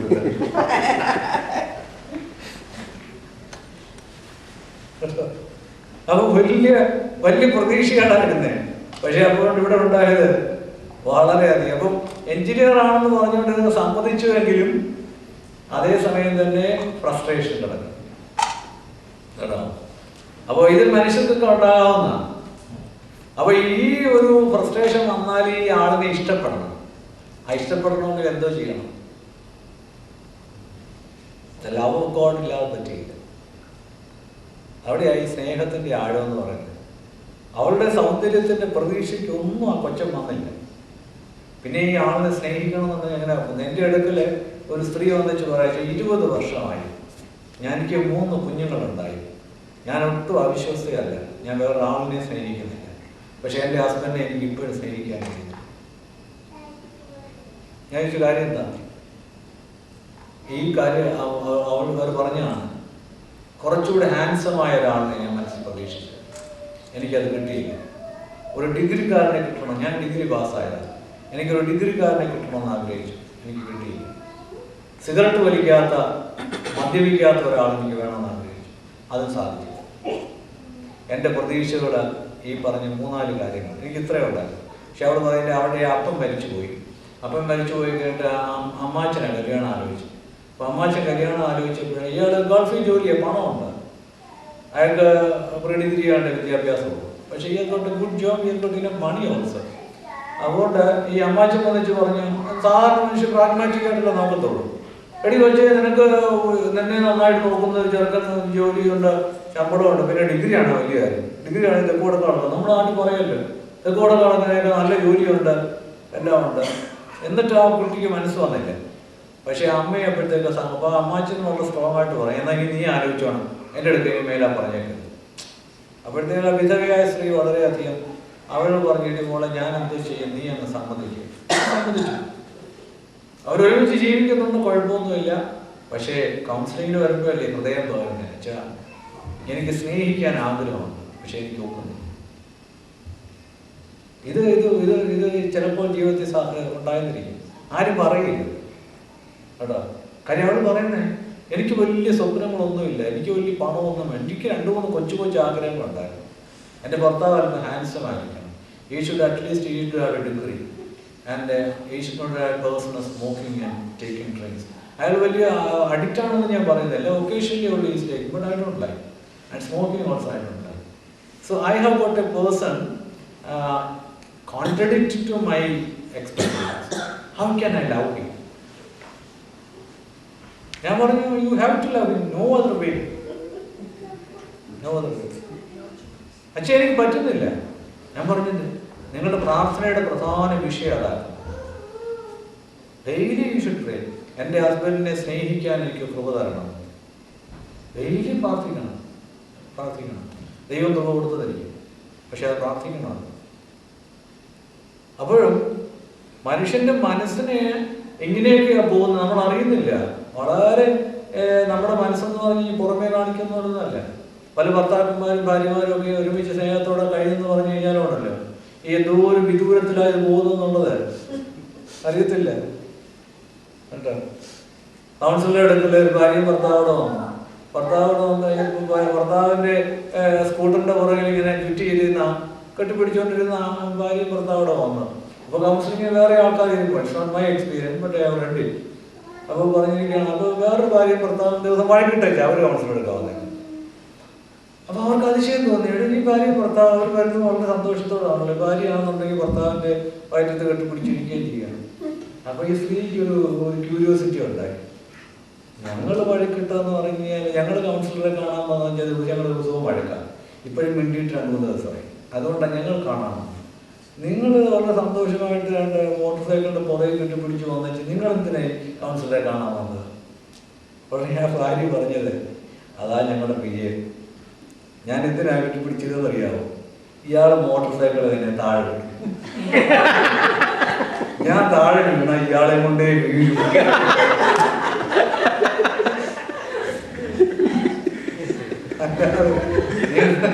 നിങ്ങൾ വിചാരിക്കുന്നവരെ ഞങ്ങൾ സ്നേഹിച്ചൊന്നും അല്ല. മോട്ടോർ സൈക്കിളിൽ എപ്പം കയറിയാലും ഇയാൾ കണ്ടറി കൊണ്ട് തന്നെ വിടുമെന്ന് എനിക്കറിയാം. പുള്ളി അതുപോലെ എന്നോട് ഉള്ളി ദേഷ്യമാണ്, എനിക്കും അതറിയാം. അതുകൊണ്ട് ഇയാൾ താഴെ ഇട്ടോ ഇയാളെ കൊണ്ടേ അറിയില്ല. പല മനുഷ്യരെയും ഇതുപോലെ വിദൂരങ്ങളായിരിക്കും അവരുടെ ഹൃദയങ്ങൾ. സൊസൈറ്റി അതുപോലെ അനേക അനുഭവങ്ങൾ. ബാംഗ്ലൂരിൽ ഞാൻ ഓർക്കുന്ന ഹസ്ബൻഡ് ആൻഡ് വൈഫ് എൻ്റെ വീട്ടിൽ കൊണ്ടുപോയി ഭക്ഷണമൊക്കെ തന്നു. അത് കഴിഞ്ഞിട്ട് പ്രയർ മീറ്റിംഗ് ഹസ്ബൻഡ് എന്നെ കാറിൽ കൊണ്ടുപോവുക. എന്നോട് ചോദിച്ചു, അച്ഛാ ഞങ്ങളുടെ ഫാമിലി ലൈഫിനെ കുറിച്ച് how do you feel about it? It's A very pleasant family life, that's what I felt. Wife കൊണ്ടു വിളമ്പി തരുന്നു, എല്ലാ കാര്യങ്ങളും തന്നു. ഞാൻ പ്രാർത്ഥിച്ചിറങ്ങിപ്പോയി. എന്നിട്ട് അത് കഴിഞ്ഞപ്പോൾ ഈ ഹസ്ബൻഡിനോട് പറയാം, that's our success. Last 4 years we are no more husband and wife. We live under the same roof with the one condition, that till our youngest daughter get married, we will live together. For her marriage sake only, we are living together. ഞങ്ങൾക്ക് യാതൊരു ബന്ധവുമില്ല. ഞങ്ങൾ 2 പേരും 2 മുറിയിൽ കഴിയും. ഭക്ഷണം പാകം ചെയ്യും, അവൾ വിളമ്പിത്തരും, ഞാൻ കഴിക്കും. അവളവിടെ മുറിയിൽ പോയി കിടക്കും, ഞാൻ എൻ്റെ മുറിയിൽ പോയി കിടക്കും. ഞങ്ങൾ മൂത്ത മോളെ കെട്ടിച്ച് 2 പെൺമക്കളേ ഉള്ളൂ. കൊച്ചവിടെ കല്യാണം, ഞങ്ങൾ ഡിവോഴ്സ് ആയി കഴിഞ്ഞിട്ട് കല്യാണം എന്ന് പറഞ്ഞാൽ വലിയ ബുദ്ധിമുട്ട്. അതുകൊണ്ട് ഞങ്ങൾ 2 പേരുടെ എഗ്രിമെൻറ്റിലാണ് മോടെ കല്യാണം കഴിയുന്നവരെ നമുക്ക് ഇങ്ങനെ. അപ്പോൾ ഞാൻ ചെന്നപ്പോൾ എനിക്കും ഭാര്യ വിളമ്പിത്തരിക എന്തൊക്കെ വേണമെന്നൊക്കെ ചോദിച്ച്, ഹസ്ബൻഡിന് എന്തൊക്കെ വേണം ചോദിച്ച് എന്തോ ഒരു അത് ഡയറക്റ്റ് എക്സ്പീരിയൻസ് അല്ലെങ്കിൽ ഞാൻ പോലും വിശ്വസിക്കില്ല. പല വീടുകളുടെ അനുഭവങ്ങൾ എന്ന് പറയുന്നതാണ്. അതുകൊണ്ട് ഞാൻ പറഞ്ഞത് ഒരുമിച്ച് ജീവിച്ചുകൊണ്ട് കാര്യമില്ല. സ്പിരിച്വൽ ക്വാളിറ്റി, സ്പിരിച്വാലിറ്റി ഇല്ലാതെ ക്വാളിറ്റി ഉണ്ടാകും. അതുകൊണ്ട് the spiritual element is very important. To forget, forgive, love without any conditions, we'll be able to love our partner. This is possible only because of love. So love, patience, kindness, ഇതെല്ലാം വേണം. ഇതെല്ലാം spiritual ക്വാളിറ്റിയിലാണ്, അല്ലെങ്കിൽ പറ്റിയില്ല കേട്ടോ. അതുകൊണ്ട് ആത്മീയമായിട്ടുള്ള ബന്ധം അത് വളരെ പ്രധാനമാണ്. ഈ ബോഡി, മൈൻഡ് ആൻഡ് സ്പിരിറ്റ് ഇത് മൂന്നും യോജിക്കണം. അതുപോലെ തന്നെയാണ് ഇത് ഓരോന്നിടത്ത് പറയാനുണ്ട് കേട്ടോ. ഈ പറഞ്ഞ എല്ലാം പേഷ്യൻസും കൈൻഡ്നെസ്സും എല്ലാം വേണം. ഇവിടെ പറഞ്ഞല്ലേ ഇപ്പം ഭാര്യമാരെ വർക്ക് ചെയ്യണം അല്ലേ.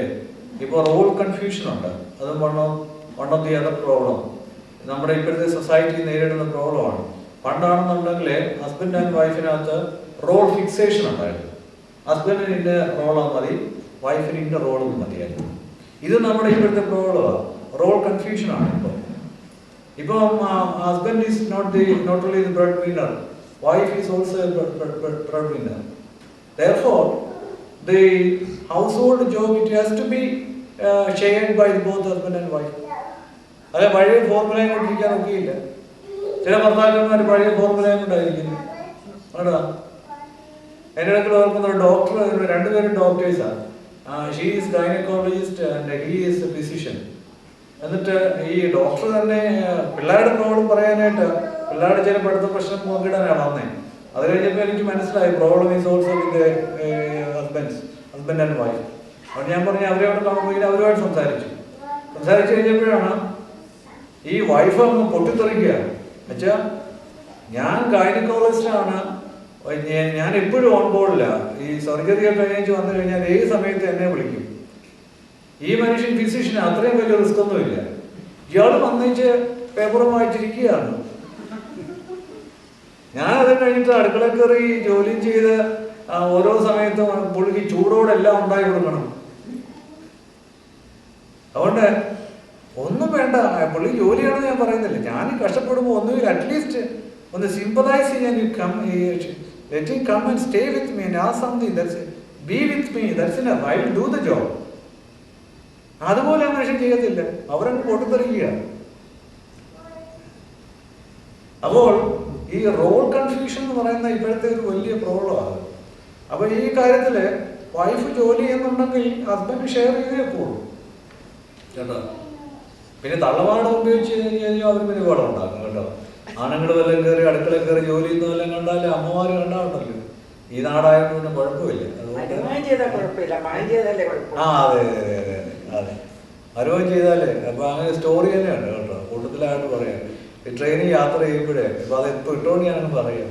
ഒരമ്മ വേണാട് ട്രെയിനിൽ തിരുവനന്തപുരത്ത് പോയിച്ച് തിരിച്ച് പിന്നെ എറണാകുളത്തും പോവുക. അപ്പോൾ വളരെ വിഷമിച്ചിരിക്കുക. പക്ഷെ കാര്യം ചോദിച്ചു പറഞ്ഞു, അത് ഞാൻ തിരുവനന്തപുരത്ത് പോയി അവിടെ പോയി കഴിഞ്ഞപ്പോഴേ ഞാൻ അവിടെ ചെന്നപ്പോൾ മോൻ്റെ അവിടെ താമസിക്കുക. മോൻ്റെ അടുത്ത് ചെന്ന് കഴിഞ്ഞാൽ അവന് വലിയ പ്രയാസം. വെള്ളമില്ല. രാവിലെ അവൻ വെള്ളം പിടിക്കാൻ പോകണം, പാല് വാങ്ങിക്കാൻ പോകണം. അവന് ഭയങ്കര കഷ്ടപ്പാടാണ്. അവളാണെങ്കിൽ എല്ലാം ഓർഡർ ചെയ്യുക. എനിക്കങ്ങ് ഭയങ്കര മനപ്രയാസമായി ഇപ്പോൾ അവൻ്റെ കൂടെ താമസിക്കാനായിട്ട്. അതുകൊണ്ട് ഞാൻ പിന്നെ അവിടെ നിന്ന് പോകാറ്. ഇപ്പം ഞാൻ എറണാകുളത്തോട്ട് പോവാം. എറണാകുളത്ത് ഞാൻ മോളൊക്കെ പോവാം. അപ്പോൾ അവിടെ ചെന്ന് എനിക്ക് ഒരു മനപ്രയാസവും ഇല്ല. അവനെല്ലാം ചെയ്തു.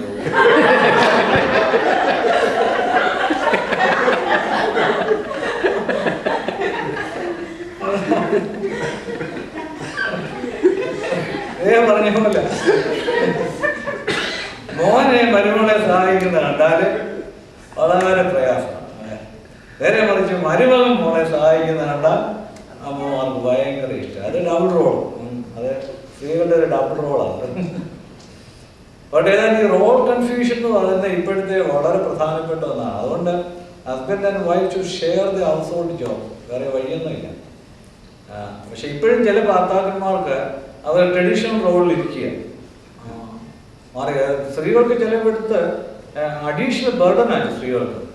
അത് അവർക്ക് പുറത്തെ ജോലിയും ചെയ്യണം, അകത്തെ ജോലിയും ചെയ്യണം. സ്ത്രീകൾക്ക് സ്വാതന്ത്ര്യം കിട്ടിയെന്നാണ് പറയുന്നത്.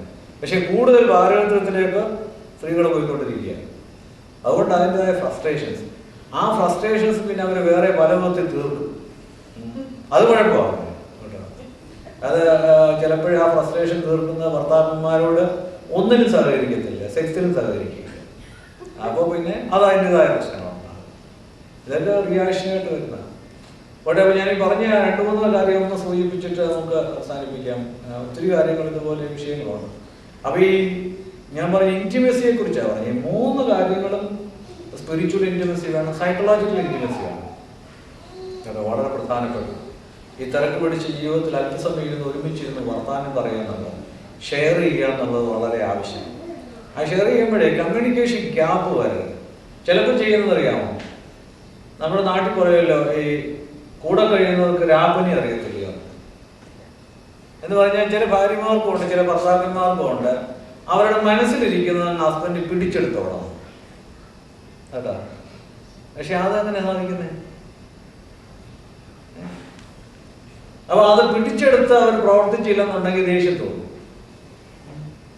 അങ്ങനെ വരരുത്. ഇപ്പൊ ആർക്കും മനസ്സിലിരിക്കുന്നത് പിടിച്ചെടുക്കാന്നുള്ള, ഞാൻ ഈ കൗൺസിലിംഗ് ഒക്കെ പറയാനും എനിക്ക് പറ്റിയിട്ടുണ്ട്. ഞാനിപ്പോ പിന്നെ കറക്റ്റ് ചെറുക്കാം. ഞാനിപ്പോ എൻ്റെ ഉദാഹരണം പറയും. ചില സമയത്ത് ഞാൻ വീട്ടിൽ വൈകിട്ട് വരുമ്പോഴേ പലയിടത്തുനിന്ന് 1-2 ചായയും കാപ്പിയും കുടിച്ചായിരിക്കും വരുന്നത്. അപ്പൊ പലപ്പോഴും വൈഫ് ചോദിക്കുക, ചായ വേണ്ട. ഓക്കെ, നമ്മൾ ഒരു ദിവസം കുടിക്കാതെ ചെല്ലുന്ന ദിവസമായിരിക്കും ഇയാൾ ചോദിക്കാതെ. നമുക്കൊരു ചായ വേണം, ഞാൻ ചോദിക്കണം. അതാ എനിക്ക് ഞാൻ പറയണോ അത്. പക്ഷേ നമുക്ക് ചിലപ്പോഴേ ഈ പറഞ്ഞ പോലെ നിർബന്ധമുണ്ട്, എൻ്റെ മനസ്സിൽ ഇരിക്കുന്നത് പിടിച്ചെടുത്തോണം. അതാ ഞാൻ പറയുന്നത് നടക്കത്തില്ലെന്നതാണ്. ഒരു ദിവസം ചിലപ്പോൾ ചോദിക്കത്തില്ല. പിന്നെ അത് കഴിഞ്ഞ് ഇച്ചിരി മൂഡ് ഓഫ് ആയി കഴിയുമ്പോൾ ആൾ ചോദിക്കുന്നേ, എന്താ മൂഡ് ഓഫ് ആയത്? അല്ല, ഒരുത്തൻ ക്ഷീണിച്ച് വന്ന ഒരു ചായ ഒന്നും ചോദിക്കരുത്. സത്യം പറഞ്ഞു കഴിഞ്ഞാൽ അത് പറയരുത്. നമ്മൾ we should be honest enough to say, ഞാനൊരു ചായ കുടിച്ചോ, നീ ഒരു ചായ ഉണ്ടാക്കും പറയരുത്. അത് ചിലപ്പോൾ ഭാര്യമാരും പറയത്തില്ല. ഈ വലിയ ഈ പ്രസന്റേഷൻ കൊടുക്കുന്നത്, ആനിവേഴ്സറി ഒക്കെ വരുന്നത്, ഇവ ഗിഫ്റ്റൊക്കെ കൊടുക്കുമല്ലോ അല്ലേ. ചിലപ്പോൾ ഭർത്താവ് വളരെ തിരക്കായെന്നിരിക്കും, ഈ പുള്ളി അങ്ങ് മറന്നു പോയതായിരിക്കും. ഭാര്യ രാവിലെ മുതൽ ആലോചിക്കും, ഇയാൾ ഓർക്കുമെന്നറിയാം. കാര്യം പറഞ്ഞ ത്രില്ല് പോകുന്നതുകൊണ്ടാ പറയാത്തത്, സ്നേഹമുണ്ടെന്ന് അറിയണ്ടല്ലേ. അപ്പൊ അതുകൊണ്ട് ഈ പുള്ളി ഇങ്ങനെ വേണ്ടിയില്ല. സാധാരണഗതി നാട്ടിലാണെങ്കിൽ സ്കൂട്ടറിലെ രാജേശ്വരിയിലെയോ അല്ലെങ്കിൽ പാർത്താസിലെയോ ഷീമാട്ടിയിലെയോ ഒരു സാരിയൊക്കെ വാങ്ങിക്കൊണ്ട് വരും. വൈകിട്ട് ഈ പുള്ളി വന്നു കഴിഞ്ഞപ്പോൾ ഉണ്ട് ഒന്നുമില്ല, സാരിയില്ല, ഒന്നുമില്ല. അത് കഴിയുമ്പോഴത്തേക്ക് ഭാര്യയുടെ മുഖം ഒന്ന് വാടി. അപ്പോഴത്തേക്ക് ഭർത്താവ് എന്നെ ചോദിക്കും, നീ എന്താടി ആ പാടൊരു മൂഡ് ഓഫ് ആയിരിക്കുന്നേ? ഒന്നുമില്ല. അതിന്റെ മറുപടിയാണ്, ഒന്നുമില്ലെന്ന് പറഞ്ഞു കഴിഞ്ഞാലും നിന്റെ മുഖം കണ്ടിട്ട്, അതിപ്പോ നിങ്ങൾക്ക് എന്നോടല്ലല്ലോ സ്നേഹം. അടുത്ത ഡയലോഗ്. പിന്നെ നിന്നോടല്ല, പിന്നെ വേറെ ആരോടാണ് എനിക്ക് സ്നേഹം? ആർക്കറിയാം, ആണുങ്ങളല്ലേ. പോകുന്ന വഴിയൊക്കെ സ്നേഹിക്കുക, ആർക്കറിയാം എന്ന് വേണ്ട. ഇതേ ചൊല്ലി ഒരു വഴക്കിട്ട് കഴിയുമ്പോഴാണ് ഒടുവിലാ പറയുന്നത്, ഇന്ന് നമ്മുടെ ആനിവേഴ്സറി ആണെന്ന് അറിയാൻ വിചാരിച്ചു. ഇവിടെ ഇത് രാവിലെ അല്ലെങ്കിൽ തലേദിവസം ഒന്ന് ഓർമ്മിച്ചുകൊണ്ട് കുഴപ്പമല്ല പറയില്ല. കാര്യം പറഞ്ഞു കഴിഞ്ഞാൽ ത്രില്ല് പോകുന്നല്ലോ, അതുകൊണ്ട് പറയില്ല. ഈ ഭാഗത്ത് മറന്നു. അപ്പൊ ചില കാര്യങ്ങൾ നമ്മുടെ മനസ്സിലിരിക്കുന്നത് നമ്മൾ കമ്മ്യൂണിക്കേറ്റ് ചെയ്യുന്നില്ല. അതാണ് ഈ കമ്മ്യൂണിക്കേഷൻ ഗ്യാപ്പ് എന്ന് പറയുന്നത്. അപ്പൊ സൈക്കോളജിക്കലി ഇന്റിമസി ഉണ്ടാകണമെന്നുണ്ടെങ്കിൽ we should be able to communicate. അത് വളരെയധികം നമ്മുടെ ലൈഫിൽ ഉണ്ടാകുന്നതാണ്. പല മനുഷ്യരും അവരുടെ മനസ്സിലുള്ളത് മുഴുവനും പറയത്തില്ല, അത് പറയാതെ വെച്ചുകൊണ്ടിരിക്കും. ഈ ആൾ ഇത് പരസ്പരം മനസ്സിലാക്കിക്കോണമെന്നുള്ള നിർബന്ധം പിടിക്കും. അങ്ങനെ നിർബന്ധം പിടിക്കരുത്, അറിയാനൊക്കെ ഇല്ല. ചിലപ്പോൾ കമ്മ്യൂണിക്കേറ്റ് ചെയ്യുന്നത് തന്നെ, കമ്മ്യൂണിക്കേഷന്റെ പല മീനിങ്ങുകളുണ്ട് കേട്ടോ. ചിലപ്പോൾ ചില ആൾക്കാർ മിണ്ടാതിരിക്കുന്നത് പ്രൊട്ടസ്റ്റന്റ് ആയിരിക്കും കേട്ടോ. പക്ഷെ ഹസ്ബൻഡിന്റെ വിചാരം എന്നറിയാമോ, ഈ ആളിന്റെ ഈ ഇതിന്റെ മീനിങ് എന്താണെന്ന് ഹസ്ബൻഡിന് പിടിയില്ല. വിചാരം എന്ന് പറഞ്ഞാൽ ഒരു കാര്യം ചോദിച്ചു മിണ്ടിയില്ലെന്നുണ്ടെങ്കിൽ സമ്മതമാണെന്നായി പുള്ളിയുടെ വിചാരം. അതേപോലെ പ്രൊട്ടസ്റ്റന്റ് ആയിരിക്കാം മിണ്ടാതിരിക്കാം. അതുകൊണ്ട് there is a language between the husband and wife. They have a language they use, not only the oral one but also the non-verbal ones also. So we should be able to understand and study the non-verbal communication also. As somebody pointed out, our emotions are more conveyed through non-verbal means, not by verbal means. അതുകൊണ്ട് verbal ആയിട്ടുള്ളത് മാത്രം not ചെയ്താൽ പോരാ, non verbal ആയിട്ടുള്ളത് not ചെയ്യണം. ഒരാൾ gloomy ആയിട്ടിരിക്കുന്നു, സാഡായിട്ടിരിക്കുന്നു, അത്ര വലിയ പ്ലസന്റ് അല്ല, ചിയർഫുൾ അല്ല, അതൊന്നും സംസാരിക്കുന്നില്ല. So we have to, intimacy is conveyed through the non-verbal expressions and not by the verbal expressions. So the husband and wife, they have to study the non-verbal language. ഭർത്താവിന്റെ non verbal language ഭാര്യയും, ഭാര്യയുടെ non verbal language ഭർത്താവ് പഠിച്ചിരിക്കുന്നത് നല്ലതായിരിക്കും. അതിന്റെ മനസ്സിലാക്കണം. ഇനി മനസ്സിലാക്കാനായിട്ട് ഒത്തില്ലെങ്കിൽ അത് ചോദിക്കണം. അതിന് അവിടെ അങ്ങോട്ടും ഇങ്ങോട്ടും അത് ചോദിക്കുന്നൊക്കെ അങ്ങനെ മറച്ചു വെക്കരുത്. പിന്നെ അത് കൺവേ ചെയ്യുന്നതും വളരെയധികം ഹാർട്ട് ഫീലിംഗ് ഇല്ലാതെ കൺവേ ചെയ്യാൻ പഠിക്കണം കേട്ടോ. അത് വളരെ പ്രധാനപ്പെട്ട ഒരു കാര്യമാണ്. ചിലരെ കമ്മ്യൂണിക്കേറ്റ് ചെയ്യാൻ ഭയങ്കരമായിട്ട് മുഖത്തടിച്ചതുപോലെ കമ്മ്യൂണിക്കേറ്റ് ചെയ്യും. അത് വരരുത്. ഞാൻ ലേഡീസ് മീറ്റിങ്ങിന് മാത്രം അവരോട് പറഞ്ഞതുപോലെ, ചില ഭർത്താക്കന്മാർ താമസിച്ച് വന്നു കഴിഞ്ഞാൽ ചില ഭാര്യമാർ ചോദിക്കുന്ന ചോദ്യമാണ്, നിങ്ങൾ എവിടെ പോയി കിടക്കുമായിരുന്നു? കൊള്ളാവുന്ന ചോദ്യമാണ്.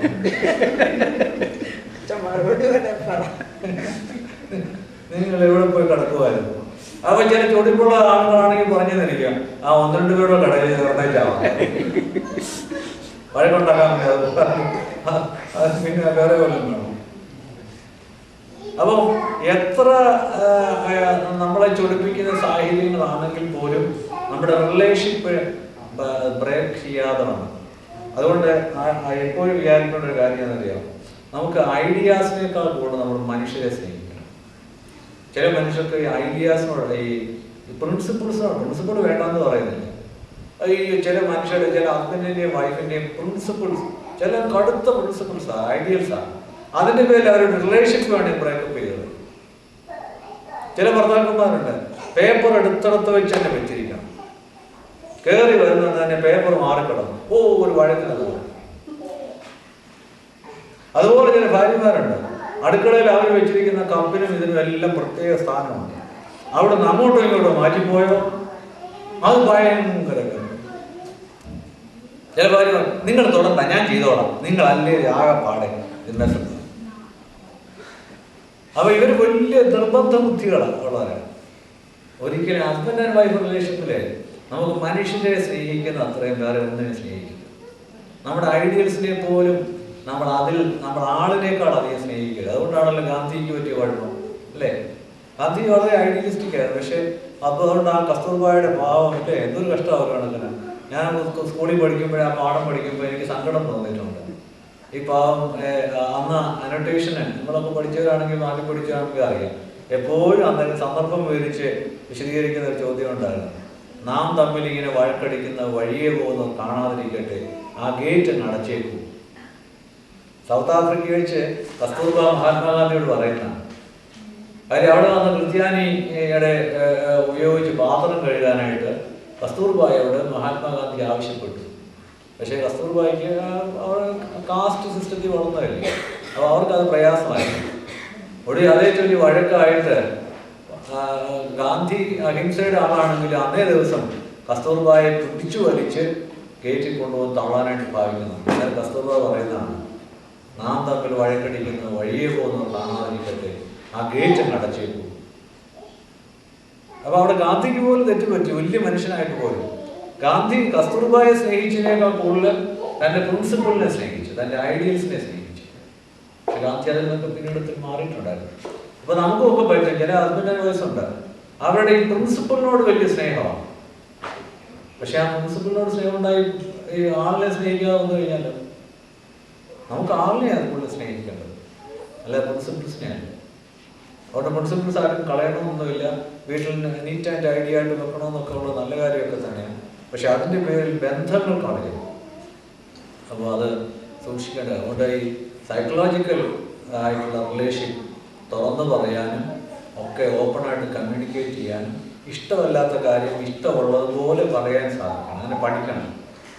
ഹാർട്ട് ഫീലിംഗ് ഉണ്ടാകാതെ കമ്മ്യൂണിക്കേറ്റ് ചെയ്യാനായിട്ട് പഠിക്കണം. അത് പല ഭാര്യ ഭർത്താക്കന്മാർക്ക് അറിയത്തില്ല. ഞാൻ എപ്പോഴും പറയുന്ന കാര്യമാണ്, ഒരാളിനെ കറക്റ്റ് ചെയ്യണമെങ്കിൽ ആദ്യമായിട്ട് 2-3 നല്ല കാര്യം, ആ നല്ല 2-3 കാര്യം പറഞ്ഞേച്ച് മോശം കാര്യം അല്ലെങ്കിൽ തിരുത്തേണ്ട കാര്യം പറയുക. പിള്ളേരെ കറക്റ്റ് ചെയ്യാനാണെങ്കിലും പറയണം. പിള്ളേർ പ്രോഗ്രസ് കാർഡും കൊണ്ട് വന്നു, ചില വിഷയത്തിന് മാർക്ക് പറഞ്ഞെങ്കിൽ മാർക്ക് വാങ്ങിച്ചത് വാങ്ങിച്ചു. So it's good, you got good mark in mathematics, science, ഇതെല്ലാം അപ്രീഷിയേറ്റ് ചെയ്ത് പറയിച്ച് the other thing you have to improve it more. പിള്ളേർക്ക് അവർ ദേഷ്യം വരത്തില്ല. നേരെ മറിച്ച് പ്രോഗ്രസ് കാർഡ് വെച്ച് നിനക്ക് ജോഗ്രഫിക്ക് എത്ര അടി കിട്ടിയത്?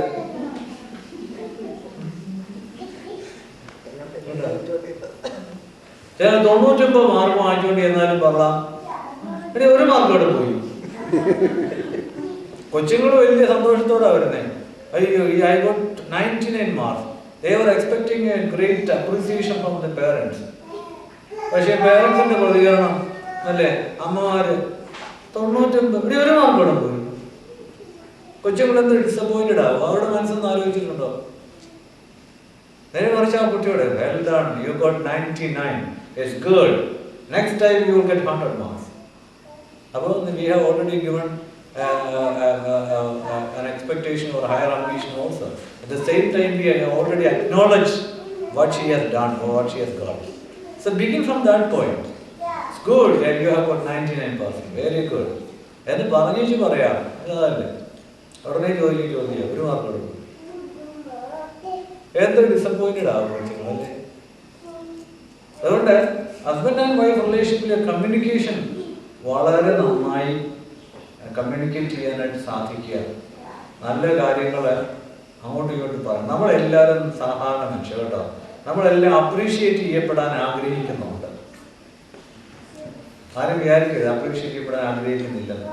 എല്ലാവരും ആഗ്രഹിക്കുന്നുണ്ട്, ഓരോ വിധത്തിലാണ് കേട്ടോ.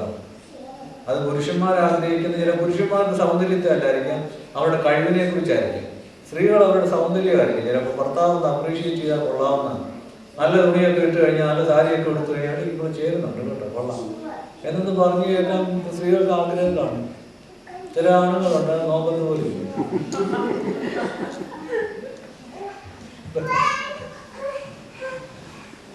അതുപോലെ തന്നെ ഭർത്താക്കന്മാർക്ക് അവരുടെ അപ്രീസിയേഷൻ അച്ചീവ്മെന്റ് ആയിരിക്കും. ഒരാൾ ഓഫീസിൽ വലിയ അച്ചീവ്മെന്റ്, ഇപ്പോൾ ഒരു പ്രൊമോഷൻ കിട്ടി അല്ലെങ്കിൽ ബോസ് നല്ല കമന്റ് ഒക്കെ പറഞ്ഞു, ഭർത്താവ് വലിയ കാര്യത്തെ വന്നേച്ച് ഇടി ഇന്ന് ബോസ് വന്നേച്ച് എന്നെ ഒത്തിരി ഭയങ്കരമായിട്ട് അതിന് ഞാനെന്താ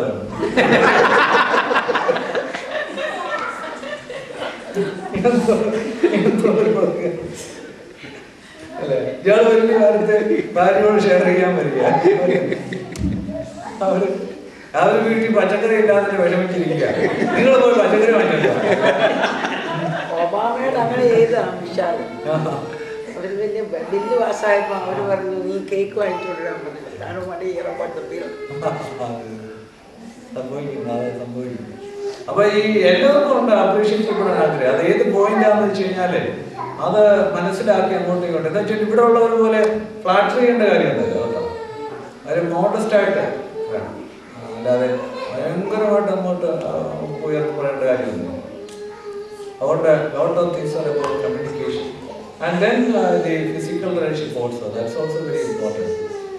ഇത് മൂന്നും, ഫിസിക്കൽ റിലേഷൻഷിപ്പും ഹസ്ബൻഡ് ആൻഡ് വൈഫ് റിലേഷൻഷിപ്പിലെ the sex within the marriage is holy, it's not a sin. അതുകൊണ്ട് that is something which God has given. അതിന്റെ ഐഡിയൽ സെൻസിൽ എടുക്കുന്നതായിരിക്കും നല്ലത്. സെക്സ് ശരിക്കും പറഞ്ഞു കഴിഞ്ഞാൽ മനുഷ്യന്റെ ദൈവം കൊടുത്ത സ്നേഹത്തിന്റെ എക്സ്പ്രഷൻ. ആ ലെവലിലോട്ട് അത് വളരണം.